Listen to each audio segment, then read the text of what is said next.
Greetings, brothers and sisters. So I'm going to do something a little different tonight, just sort of casual, but speaking about 6 ways to mitigate a dark night of the soul.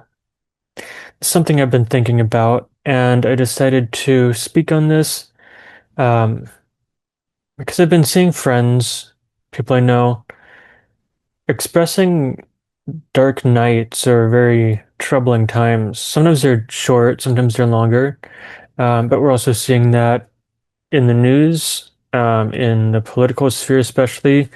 I won't get into any of those details, but I think a lot of people are going through dark nights. Even I have.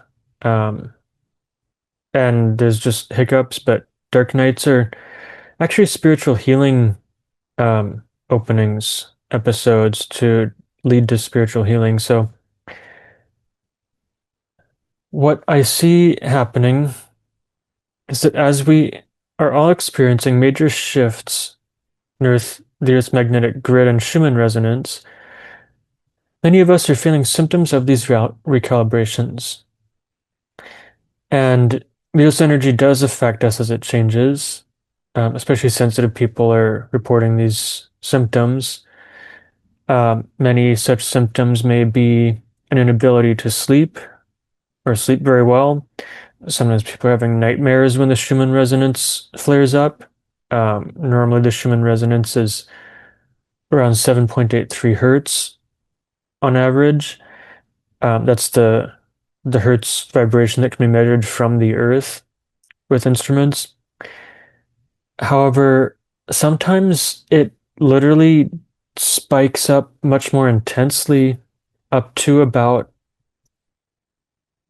I've heard 50 hertz or so, which is quite intense for a lot of us who are sensitive to that. Um, and so some people have nightmares, strange dreams. I rarely have nightmares, but I had a nightmare or two once recently, um, when the Schumann resonance did spike. Some people are having sharp pains or unusual symptoms, um, or even fatigue during the day. Like, I've had days when the Schumann resonance spiked, I found out, and I was feeling energetic and awake at first during the day and wanting to be and feeling productive and getting some things done, but then it wouldn't take much for me to just start feeling drained and fatigued. Um, like my brain and body forced me to have to take a break, even a nap sometimes, which is not normal for me. I'm usually these days quite energetic and alert and have a very busy um, brain and awake fire energy too. So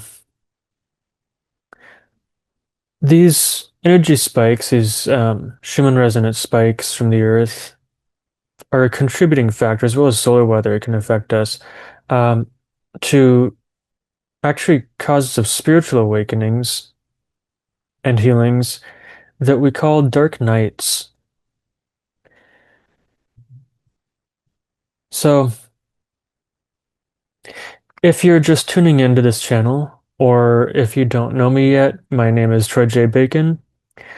I'm a certified hypnotherapist, as well as a Reiki master, master of Usui Reiki, as well as angelic Reiki, which is, I think, my favorite.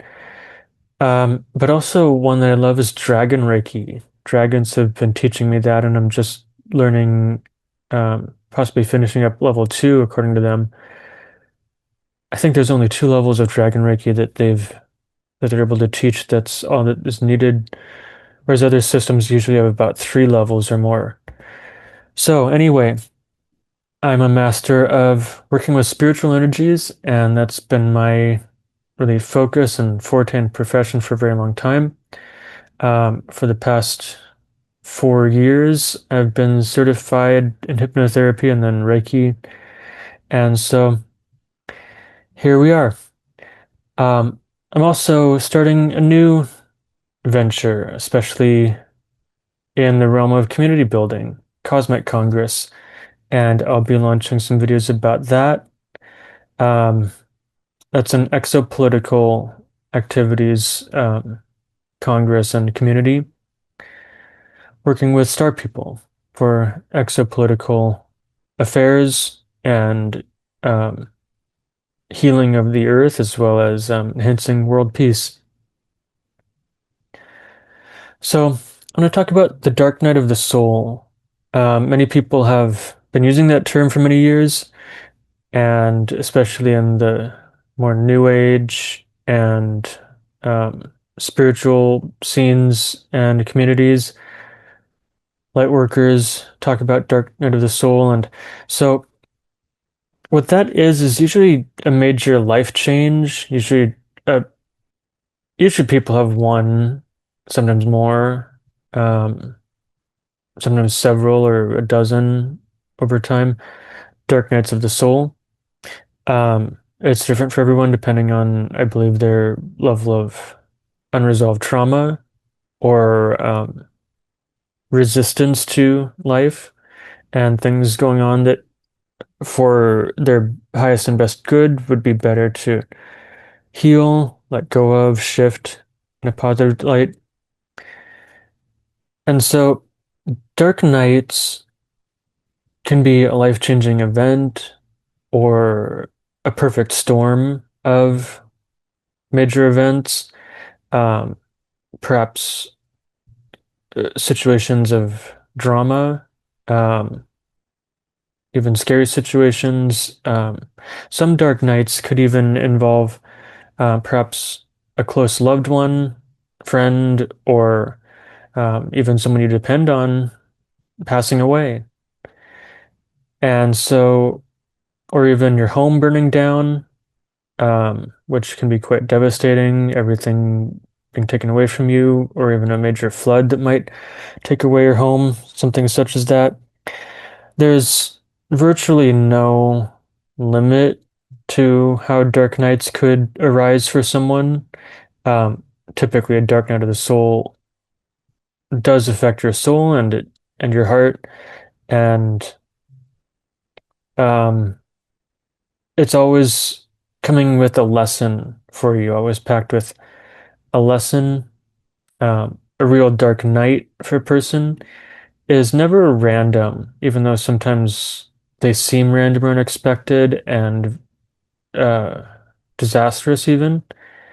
However, a dark night is always appearing and present in your life to serve some sort of a lesson for you to learn, um, for you to learn to um, take care of, reconcile unresolved trauma, unfinished business, perhaps with loved ones, family members, business associates, or anyone else who has done you wrong, or maybe that you treated unfairly or did wrong at some point in the past, which could be this in this lifetime or even in a past lifetime, and that can come around as a karmic dark night. Um, Sometimes people who are heavily focusing on um, dark thoughts, worries, anxiety, um,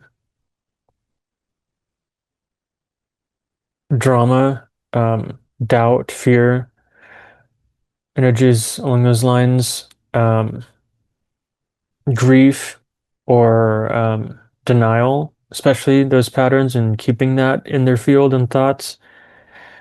Those sorts of behaviors and focus magnetize often a dark night to that person or dark nights until they learn to perhaps work with therapists, shamans, healers, hypnotherapists, psychotherapists, or whichever avenue they're most called to, and really do the deep inner work of, yeah, addressing their shadows, addressing their behaviors and how their mind and emotions are magnetizing or showing up around them, magnetizing things to them. So there's some just along that line of thinking and the in alignment with the law of attraction, perhaps, law of resonance, um, other universal law of cause and effect. Those are a few of the most obvious ones, I think, that affect everyone and that are constantly attracting people, situations, and even money and either to us or away from us. Um, I know people who have this deep inset belief that all their friends are going to leave them at some point, some sooner than later, um, or that something bad is always going to happen to them, or that they'll never be able to have much money or be very wealthy, even if they try, things like that. And literally, lo and behold, that's their life. Friends leave them. Sometimes maybe they lose jobs or just are never able to climb up the ladder or make bigger money or figure out how to. So, whatever the case is, we all create our realities based on not only our decisions, but the truth is that, and this is taught in the ancient mystery schools, Kabbalah, Egyptian mystery school, um, even Eastern Asian traditions would teach this, even in Shintoism, Taoism, Buddhism, um, shamanic traditions from the Americas and other countries all teach this, that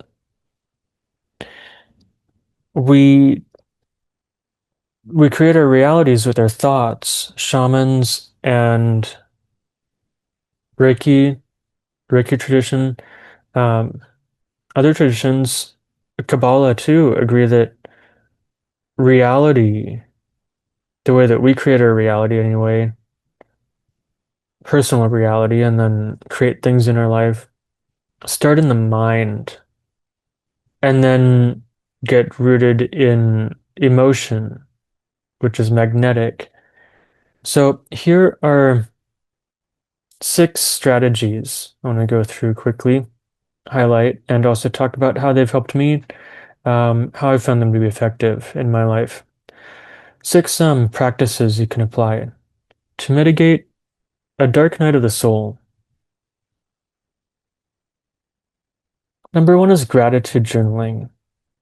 And I I never really had considered this or practiced it or thought about it until I've started learning hypnotherapy from an accredited hypnotherapy college. And so I was in a hypnotic trance one day, being hypnotized and guided by another hypnotist from that college. And there was a question asked before we ended. Does my subconscious have any other advice or anything um, to help with, anything else to say before we end the session? And what came through, it just felt very natural to me, but it was from maybe my subconscious, higher self, I believe, inner part of me, inner wisdom, that gratitude is a powerful force. It was that simple. Um, and so then, not long after that, I was in a bookstore and found a little gratitude journal. It was not super thick, just a basic gratitude journal, basic format of writing 3 things a day that I'm grateful for. Just one sentence or phrase, writing about 3 items, 3 things in life that I'm grateful for every day. And I started doing that because that showed up, um, I believe by design after that message came through, synchronicity. And what I noticed with gratitude journaling is it not only helped shift my state of mind and heart to focus on positive elements of my life and be grateful for them.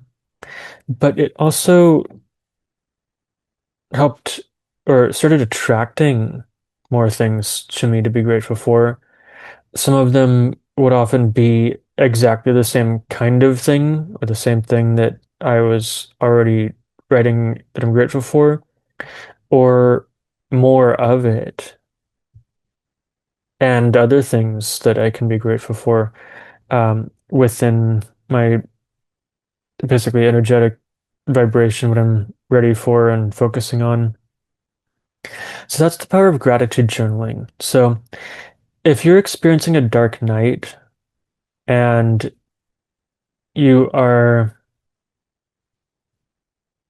having perhaps resentful thoughts, frustrated thoughts, often anger, grief, I've been there.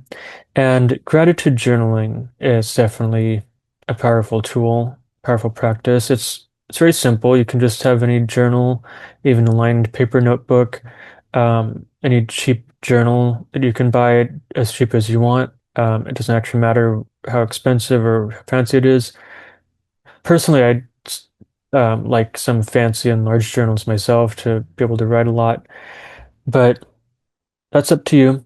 And just writing gratitude every day. What I recommend is if you really want to get good benefits out of gratitude journaling, is write 10 points, 10 items that you're grateful for in your life, which can be people that you're grateful for, things that people did for you, perhaps that day, things you received, maybe checks or cash or payments that you received, whatever amount it is, small or large. Um, the point is to focus on being grateful for them and magnetizing more of that to you, shifting your mind and energy and reality. So let's get on to the second point, the second practice to mitigate a dark night of the soul. And that is alpha state forgiveness. Um, that's what I understand works best is not only practicing conscious forgiveness of others, but especially in meditative states, trance states, or at least alpha state, which is with your eyes closed, hypnagogic state, even before, which is similar to before you fall asleep, you're still thinking, but not quite deep dreaming yet. Um, Meditation works really well when you're sitting upright, especially to get into that sort of state and then focus on people, situations, even past traumas from your childhood, perhaps, and with your parents and family. Um, those are important to work on forgiving. So if you're experiencing a dark night, I wouldn't be surprised. I can't guarantee your situation, but I wouldn't be surprised if your dark night has something to do with something that you haven't forgiven.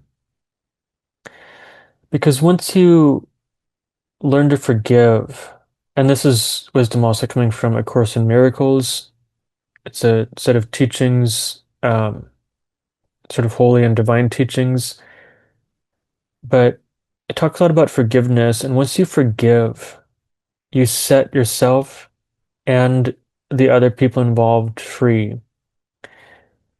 Now, I have to say there's a difference I've found between the effectiveness of just saying you forgive someone with your eyes open and when you're awake, or even journaling your forgiveness might help, but I found that the deeper healing effects of it really set in when you're in the alpha state, hypnagogic state or trance state, and revisit when you're originally hurt, when someone first stole from you in this life, or when someone first abused you in this life, or showed you perhaps even great malevolence, or um, pushed you down or insulted you, whatever it may be, when a pattern started, or when someone just, whatever it may be, forgive them. That's the greatest medicine I've found, spiritual medicine, to be honest. And to be able to forgive, this is coming from what I call God or Allah. Um, in a hypnotherapy, hypnosis trance state recently, I was told that forgiveness is one of the almighty powers humans can learn. So think about that. Most people don't talk about forgiveness so often anymore that I hear. I advocate for that, and so that's the second technique I recommend if you're experiencing a dark night of the soul, um, or at any time, any situation where someone has done you wrong. Perhaps there's a family member or members and or even a friend who betrayed you. Practice forgiveness because either later in this life or in the next life, that's not going to go away, and it's not worth having to reincarnate and experience that betrayal, that trauma, that abuse, that situation replaying because it will. It's not bound by time. Time doesn't make trauma and abuse and deception go away. Forgiveness does. And so when you forgive, it's not justifying anyone or what they did, but it's shifting your energy into wholeness, your innate wholeness that you're born with. You weren't born resentful or angry or incomplete. You were born with the ability to forgive, but you forgot how to. So that's the second technique I would recommend, and concepts for thought.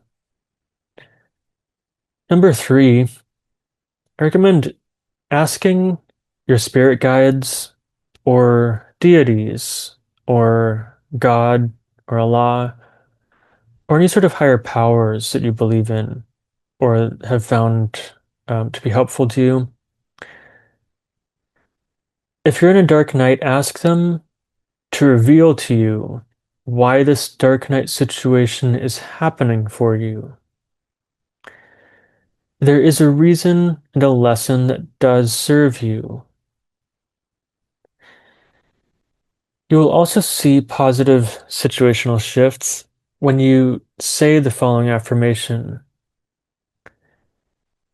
I can't wait to see what beauty will come from this situation. I can't wait to see how this situation serves my highest and best good.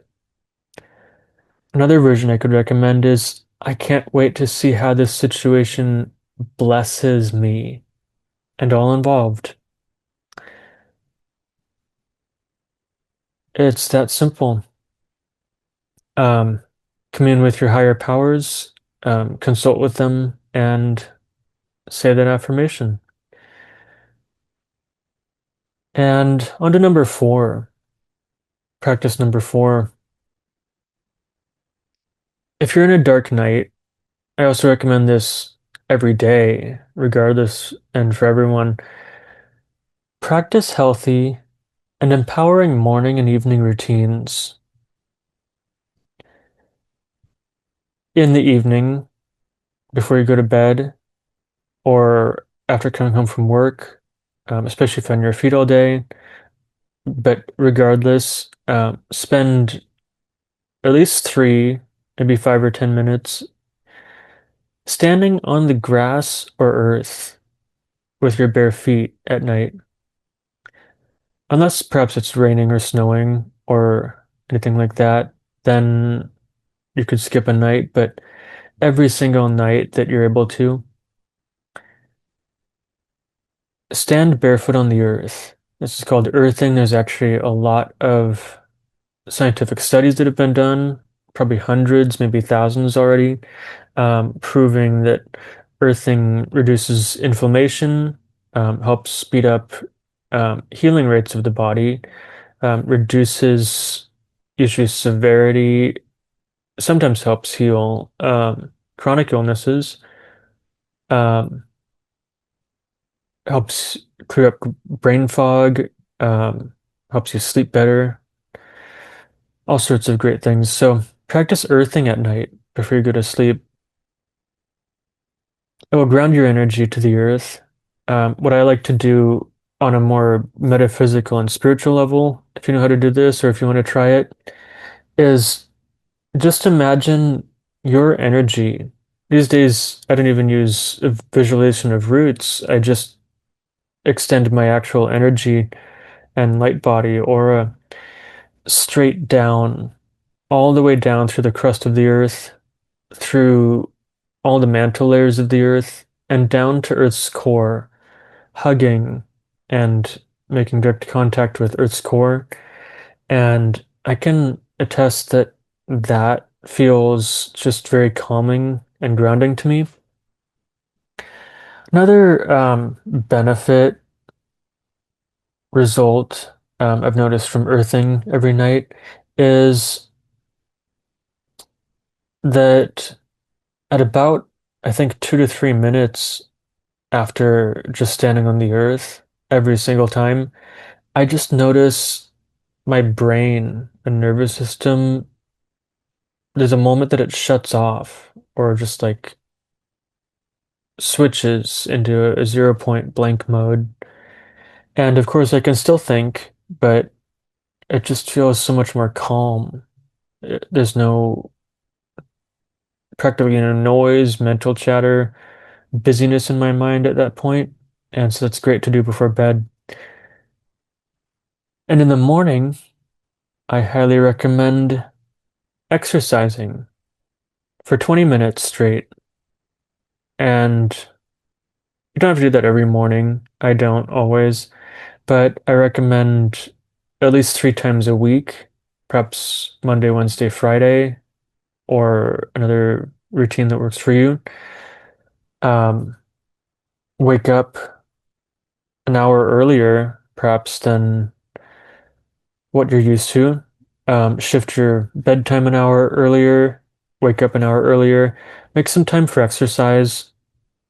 I just do right now 60 sit-ups, 60 push-ups. Um, you can go much more if you want to. The main goal is to just trigger a little bit of sweating, perspiration, as well as muscle building helps, but exercise itself, or even if you just go for a walk around a city block or two or around a park in the morning, that helps. And exercise itself, of any form, has been scientifically proven to trigger the production of endorphins in the brain, um, norepinephrine, serotonin, dopamine. All help you be happy, feel happy, awake, and more content and happy with yourself. So that helps with the dark night, especially if there's, like I said, it could be a perfect storm, drama with family or friends, or a disaster that happened to you or anything else.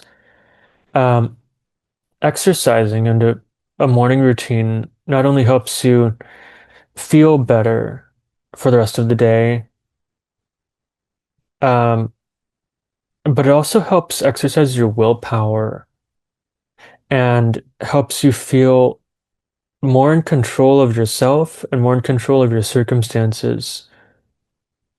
So many people honestly don't um, exercise a lot of willpower. A lot of people just go with what other people tell them to do. Um, and I found that living the chosen life over the fated life is very transformative. when you shift your life that way, choosing your morning practices, choosing your practices throughout the day, how you live your life, um, not living in fear, not living in beliefs of limitation. Um, if you're able-bodied, of course, um, respect and trust your personal level of ability. If you already have any sort of disabilities, strong disabilities, or anything like that, crippling, or any other conditions to be treated gently, then do so. Everyone has a different skill level. These are just generic suggestions and techniques that work to mitigate, to reduce, or even um, imagine that these can reverse, clear up a dark night, depending on your situation. Let's move on to number 5. This is a little more fun, but simple. Practice your passions and joy. Feeling joy every day. And this can be different for everyone. It can be one thing, or it could be numerous activities that you like to do. Um, Personally, I feel very brought to life when I spend a lot of time working on my novels and creative writing.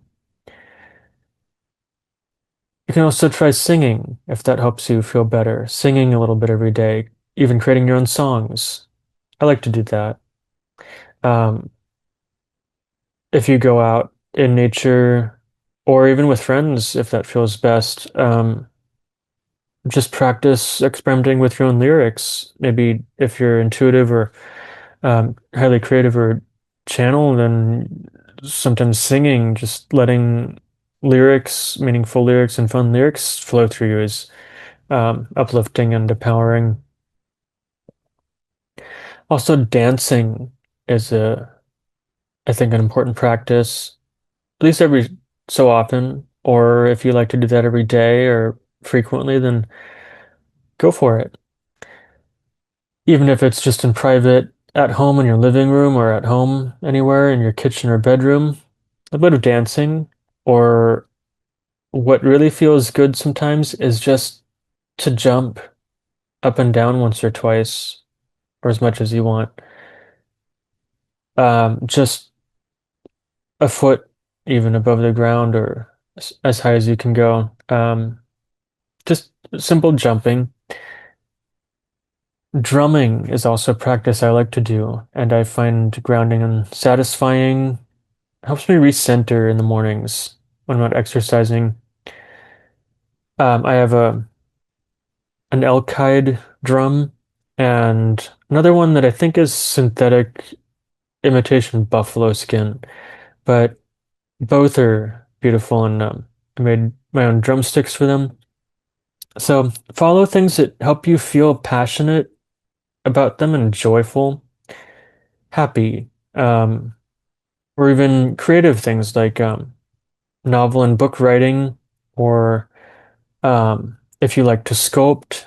I've also done stone sculpting and stone carving work, um, or even ceramic clay is also very satisfying and fun to work with your hands, working with materials from the earth, perhaps, or beading and wire wrapping.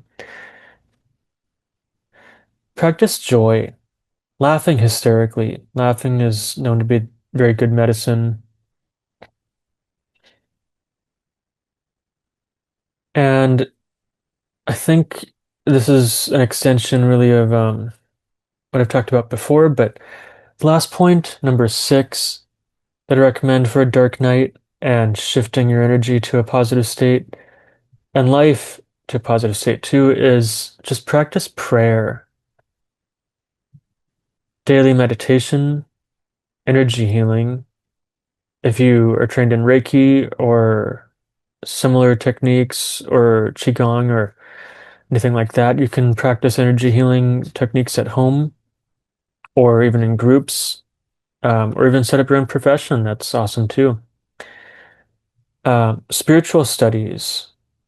or some form of engagement or veneration of a higher power, engaging with just larger sources of consciousness. If you like to go to church or even read holy books, learn about angels, non-canonical angels, or even read the Holy Bible or I Ching or Kabbalah books, the Zohar, or the Knowledge Book is also one that I write and follow.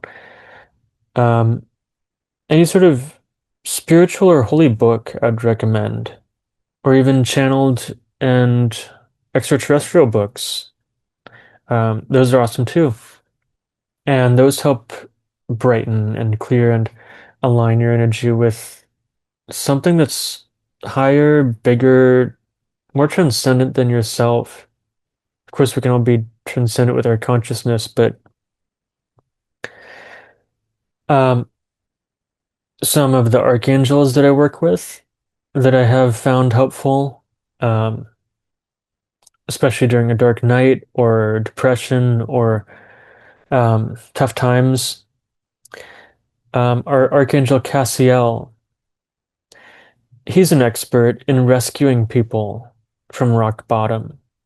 He's known as the Angel of Temperance and Tears. He's actually, I believe, among the Seraphim class. He stands next to God's throne, and typically he just watches people and the earth, but he does respond if you pray to Archangel Cassiel, and he will offer advice or help align or create maybe a miracle or help give you something, an insight or something along those lines that will help you get out of the rock bottom or rut. Archangel Michael is also a go-to, and you can't go wrong with Archangel Michael. He is a protector of humans and not only your physical safety, but mental and spiritual energy. And he also, I know, protects and cares for the those with mental illness and mental disabilities or vulnerabilities. And yeah, Archangel Michael's a protector. He's also a healer angel in some ways, a spiritual healer. He and his legions of angels, he commands whole legions of angels as similar to an angelic general. So, in a different pantheon, though, that I've worked with, is the Egyptian pantheon of gods and goddesses. Two of my favorite gods in that pantheon that I can recommend for especially a dark night of the soul or a dark night episode in your life. If you're going through a major crisis or if you've hit rock bottom and feel depressed, don't see a way out, or have lost hope, things like that, I would recommend looking into and calling upon the Egyptian god Khnum. His name is spelled Khnum, and also Osiris. Osiris is spelled Osiris. They are both classically um, regarded as the gods of the Nile. I believe over time, Osiris became generally the god of the Nile River in Egypt. Khnum, though, is known as the creator god, who is known to have created humans out of clay in Egyptian cosmology, um, which metaphorically I think can be translated just to the force or the god that fashioned human bodies out of earth elements. And he's also the god that is known to breathe life into humans. So if you've lost any hope, any faith or life force, Khnum, I found, is powerful and excellent. Calling on him for resurrection, for renewal, and ask for his ability to, his blessing of restoring your ka body, your energy body, and he will breathe divine white life back into you. It's really amazing. Um, just, I do have to say that Egyptian gods and goddesses are really lovely, benevolent, and divine to work with.